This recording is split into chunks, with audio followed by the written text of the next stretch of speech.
Bonjour, bienvenue dans la méditation de la parole de Dieu de ce mardi 14 janvier 2025. Nous avons déjà commencé la nouvelle année. Déjà, je vous souhaite cette bonne année, une année de santé, une année de rencontre avec le Seigneur. Nous allons alors méditer cette parole de Dieu, mais nous sommes rassemblés au nom du Père et du Fils et du Saint-Esprit. Amen. Le ciel et la terre éclataient de joie, le divin enfant est né. Alléluia, Alléluia. Gloire à toi dans les cieux, Alléluia. L'évangile que l'Église a prévu pour nous aujourd'hui, qui va nous servir de méditation, se trouve dans l'Évangile selon saint Marc, le chapitre 1er, du verset 21 au verset 28. Alors nous allons prêter l'oreille attentive à cette parole de Dieu que le Seigneur a prévue pour nous aujourd'hui. Le Seigneur soit avec vous. Évangile de Jésus-Christ selon saint Marc. Jésus et ses disciples entrèrent à Capharnaüm. Aussitôt, le jour du sabbat, il se rendit à la synagogue. Et là, il enseignait. On était frappé par son enseignement, car il enseignait un homme qui a autorité et non pas comme les scribes. Or, il y avait dans la synagogue un homme tourmenté par un esprit impur, qui se mit à crier, « Que nous veux-tu, Jésus de Nazareth? Es-tu venu pour nous perdre? Je sais qui tu es le Saint de Dieu. » Jésus l'interpella vivement, « Tais-toi, sors de cet homme. » L'esprit impur le fit entrer en convulsion. Puis poussant un grand cri, sortit de lui. Ils furent tous frappés de stupeur et se demandaient entre eux, qu'est-ce que cela veut dire? Voilà un enseignement nouveau, donné avec autorité. Il commande même les esprits impurs et ils lui obéissent. Sa renommée se répandit aussitôt partout dans toute la région de la Galilée. Acclamons la parole de Dieu.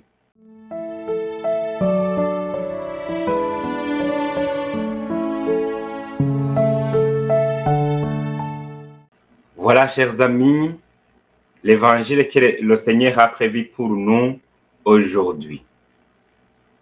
Et dans cet évangile, selon saint Marc, nous sommes au premier chapitre. Donc, on nous parle du début des enseignements de Jésus. Actuellement, il a déjà choisi 4 disciples et il entre en action. Et la première journée, Jésus, il enseigne, il chasse les démons, il guérit les malades, aussi il prie. Aujourd'hui, dans le passage que nous venons d'entendre, nous voyons Jésus en train d'enseigner et de chasser les démons. Alors, j'ai voulu, dans cette méditation, m'appuyer principalement sur les 2 aspects. L'enseignement qu'il a fait ce jour et aussi le fait de chasser les démons. Alors, l'enseignement qu'il a fait, il se rend à la synagogue. La synagogue, c'était une église, comme une chapelle. Donc, il y en avait beaucoup, même il y en a encore. Et puis, il fait une homélie et tous sont frappés par son enseignement. Il enseigne comme un homme qui a l'autorité, pas comme les scribes. Parce que les scribes, à cette époque-là, eux ne faisaient que répéter les leçons apprises, mais Jésus se faisait remarquer par l'autorité souveraine qui vient de l'intérieur de lui-même. Jésus, il est Dieu. Quand il enseigne, il se donne tout entier parce qu'il y révèle son amour. Sa parole va jusqu'au fond du cœur. Je vous invite à vous, chers amis, de vous laisser enseigner par Jésus lui-même. Surtout quand on a un moment de prière, de se mettre dans le calme extérieur qu'intérieur, faire une prière tranquille, quand on est à la messe ou quand on fait l'adoration, d'essayer vraiment d'ouvrir nos yeux de cœur, étendre l'oreille pour laisser le Seigneur lui-même nous toucher par son enseignement. Ça, c'est vraiment important.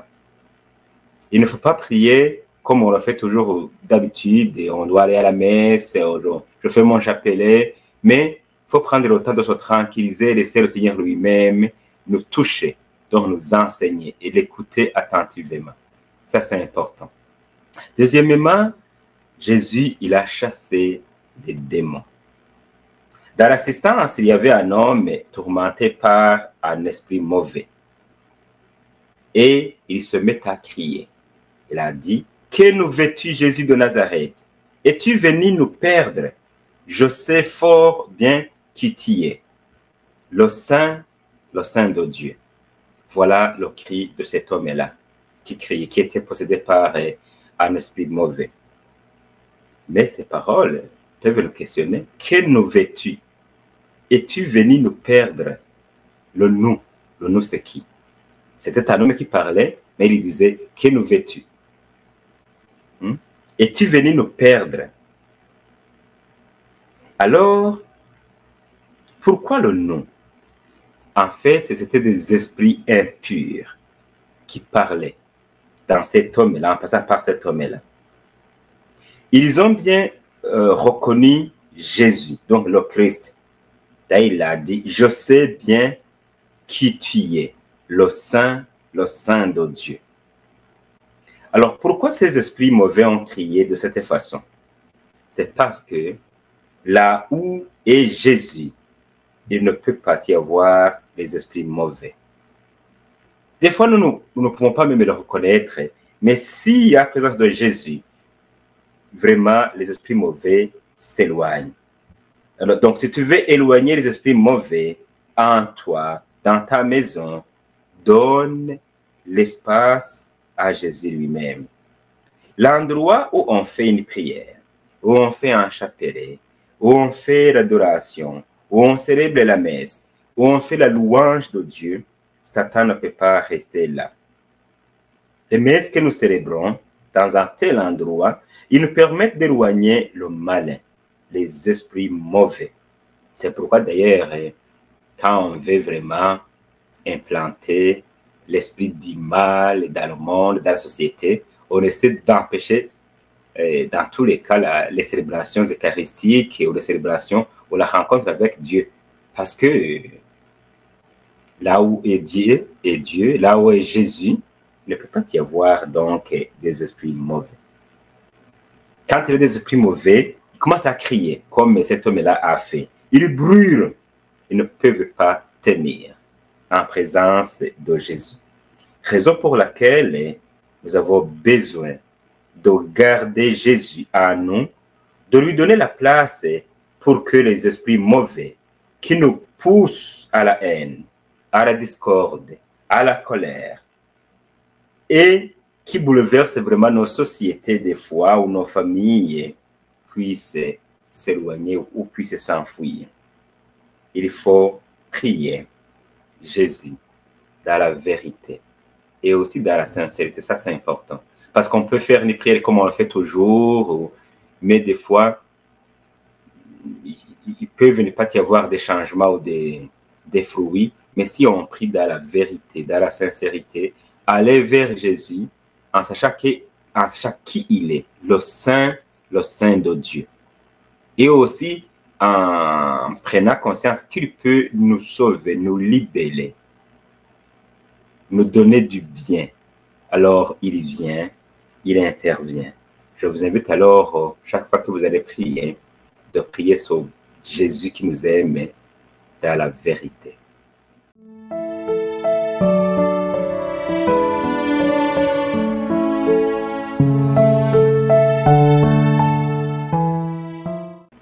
Prions. Seigneur Jésus, tu as manifesté ta puissance et tu te manifestes toujours. Nous avons besoin de guérir et de nos penchants mauvais. Viens Seigneur, aide-nous, guéris-nous, protège-nous contre les esprits mauvais. Amen. Voilà, chers amis, la méditation que j'avais prévue pour ce jour. Et je vais demander au Seigneur lui-même pour qu'il continue à vous combler de ses bénédictions, qu'il vous fortifie dans son amour et dans la foi. Le Seigneur soit avec vous. Que ce Dieu Tout-Puissant vous bénisse, le Père, le Fils et le Saint-Esprit. Amen. Merci. Je vous souhaite bonne journée à vous tous et toutes.